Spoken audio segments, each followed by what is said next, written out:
하루 3분의 말씀 묵상을 통해 당신의 삶의 기적을 체험하세요. 믿음의 사대를 세우는 성경 암송 72구절.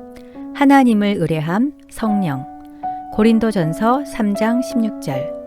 너희는 너희가 하나님의 성전인 것과 하나님의 성령이 너희 안에 계시는 것을 알지 못하느냐.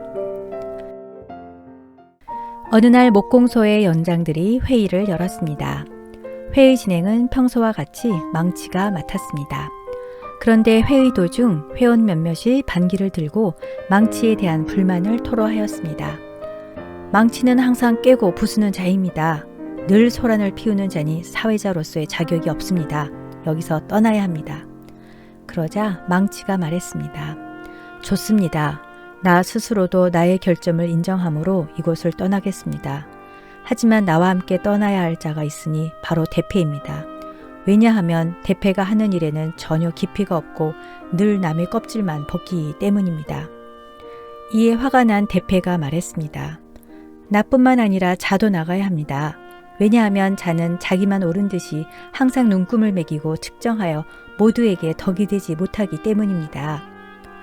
그러자 조용히 듣고 있던 자가 벌떡 일어나더니 톱을 지적하면서 톱은 연합하기보다는 분리시키니 여기에서 가장 불필요한 자입니다. 라고 했습니다. 이렇게 서로가 한창 다투고 있을 때 목수가 들어왔습니다. 그런데 그 목수는 이 모든 연장들을 총동원하여 순식간에 아름다운 설교 단상을 만들었습니다. 서로의 다름을 인정하지 않고 약점을 들추며 다투던 그들은 결점 많은 자신들을 이용하여 이처럼 아름다운 설교 단성을 만드는데 쓰임받은 사실에 감탄하면서 우리 모두가 나사렛 목수의 동력자들이구나 하며 좋아했습니다. 이렇게 우리 모두는 각자 흠도 많고 약점과 결점이 많은 연약한 지체입니다. 하나님은 이런 우리들을 일꾼으로 사용하셔서 함께 동역하시기에 우리는 믿음 안에서 하나요 영적 동지입니다. 그런데 망치와 대패와 자와 톱의 모습이 혹시 나의 모습은 아닌지요? 성숙한 신앙인이 되려면 어떻게 살아야 할까요? 사도 바울은 고린도전서 3장 16절에서 여러분은 여러분 자신이 하나님의 성전인 것과 하나님의 성령께서 여러분 안에 계신다는 사실을 알지 못합니까? 라고 물으셨습니다. 이 말씀은 이미 알고 있으면서 왜 삶에서는 전혀 모르는 사람처럼 말하고 행동하느냐라는 의미입니다. 사도 바울이 선포하신 이 말씀은 당시 유대인들에게는 충격 그 자체였고 정면 도전이었습니다. 왜냐하면 유대인들은 하나님의 성전은 오로지 예루살렘에 있는 돌로 지은 성전 외에는 없다고 믿었고 그곳은 자신들조차도 함부로 접근할 수 없을 만큼 거룩한 곳이라고 믿었기 때문입니다. 그런데 사도 바울은 하나님이 예루살렘 성전 안에서만 계시는 것이 아니라 이방인까지도 포함한 모든 그리스도인들 안에 거하신다고 하였습니다. 사도 바울은 무슨 근거로 성도 한 사람 한 사람을 가리켜 하나님의 성전이라고 말했을까요? 그것은 바로 성도 안에 계시는 성령의 내주하심에 있습니다. 우리가 예수 그리스도를 믿게 되면 그 순간 성령님께서 우리의 마음에 들어와 내 안에 계십니다. 성전이란 하나님의 영이 머물러 계시는 거룩한 곳입니다. 성전은 예배당뿐만 아니라 어디든지 하나님이 임재하는 곳이며 거룩한 성전인 성도들이 모여 예배를 드리는 생명의 성령 공동체입니다.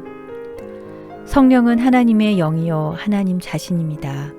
그 귀한 성령님이 바로 내 안에 계신다는 것입니다. 우리 몸이 성전이기에 우리는 성전된 우리 몸을 소중히 지키고 가꾸어야 할 책임과 의무가 있습니다. 사도 바울이 성도나 교회를 하나님의 성전에 비유한 것은 고린도 교인들이 나뉘어 분쟁하는 것이 교회를 부패시키고 파괴하는 것이므로 하나님의 심판을 면치 못할 중대한 죄악임을 경고하기 위함입니다. 교회가 왜 하나 되지 못할까요? 왜 서로 사랑하지 못할까요? 그 이유는 하나님을 바라보지 못하고 사람을 바라보기 때문입니다. 내 몸의 주인은 내가 아닙니다. 성전의 주인은 하나님입니다. 예수님의 핏값으로 산 거룩한 내 몸을 내 것인 것처럼 마음대로 사용해서는 안 됩니다. 우리가 성령과 말씀으로 거듭났다고 곧바로 우리가 성숙한 사람이 되는 것은 아닙니다. 우리 속 사람은 변하여 새로운 영이 들어왔지만 그 영을 품고 있는 우리의 육신과 마음은 여전히 옛 사람 그대로입니다. 그렇기 때문에 거듭난 이후에는 하나님을 바라보려고 하는 영적인 속성과 하나님을 거부하고 세상을 바라보려고 하는 육적인 속성이 싸우는 영적 전투가 일어납니다. 하나됨을 막는 것은 시기와 분쟁과 교만입니다. 시기는 열등감에서 나오고 분쟁은 우월감에서 나옵니다. 열등감과 우월감은 비교의식에서 나옵니다. 교만은 자신이 다른 사람보다 우월하며 하나님 없이도 잘 살 수 있다는 착각입니다. 나누고 분리시키는 것은 마귀의 일입니다. 분열의 싸움이 있는 곳에는 언제나 사탄의 역사가 있을 뿐입니다. 우리는 몸을 하나님이 기뻐하시는 거룩한 산 제사로 드리기 위하여 말씀과 기도로 우리 영에 물을 주고 비료를 주고 훈련을 해야 합니다. 신앙이 성숙해 간다는 것은 바로 육적인 속성을 벗어버리고 점점 영이 육신을 다스리는 것을 의미합니다. 주님은 언제나 서로 하나 되어 화해하고 화목하게 화평을 누리며 살길 원하십니다. 우리 모두 내 안에 계시는 성령님과 함께 거룩한 성전으로 만들어 나가길 기도합니다.